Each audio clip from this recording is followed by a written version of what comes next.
We continue our reading of Turn Your Eyes Upon Jesus, an invitation to spend a year with your best friend, a daily devotional by author George R. Knight. Today's reading, October 25, A Sabbath Lesson. And the women who had come with him from Galilee followed after, and they observed the tomb and how his body was laid. Then they returned and prepared spices and fragrant oils, and they rested on the Sabbath according to the commandment. Luke 23:55 and 56. More than the other gospel writers, Luke goes out of his way to tell us that the disciples of Jesus rested on the Sabbath after the crucifixion according to the commandment. Here we find a theme that runs throughout the two long books contributed to the Bible by its only Gentile author.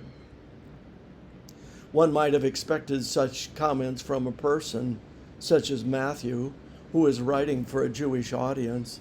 But Matthew didn't have to emphasize the Sabbath to a community of believers overly rigid on the topic. What his audience needed was a lesson on how to keep the Sabbath. See Matthew 12:1-12. But Luke had a different problem. He needed to emphasize the Sabbath to a population of Christians made up of a large proportion of people without a strong Sabbath background.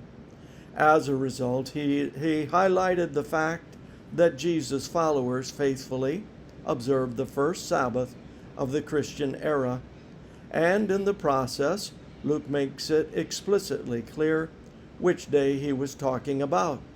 He makes prominent the fact that Jesus was crucified on Friday, Luke 23:54, rested on the Saturday Sabbath, verse 56, and resurrected on Sunday, the first day of the week, Luke 24:1-6.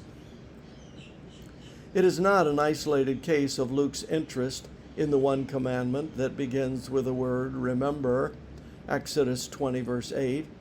He had earlier stressed the fact that Jesus himself had the custom of keeping the Sabbath, Luke 4:16.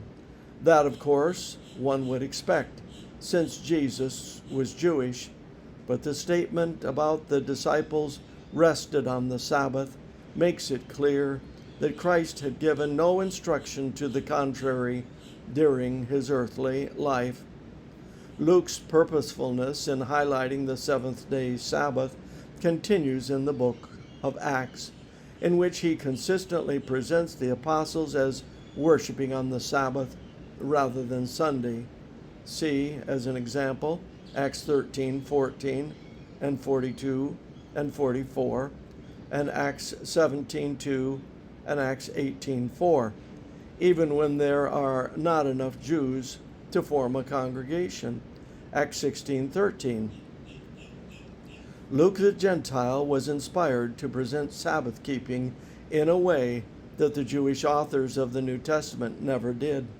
For him, it was truly a day to be underlined and remembered by the largely non-Jewish church to which he was writing. He knows nothing of another worship day except the one given according to the commandment. This concludes our reading today of Turn Your Eyes Upon Jesus.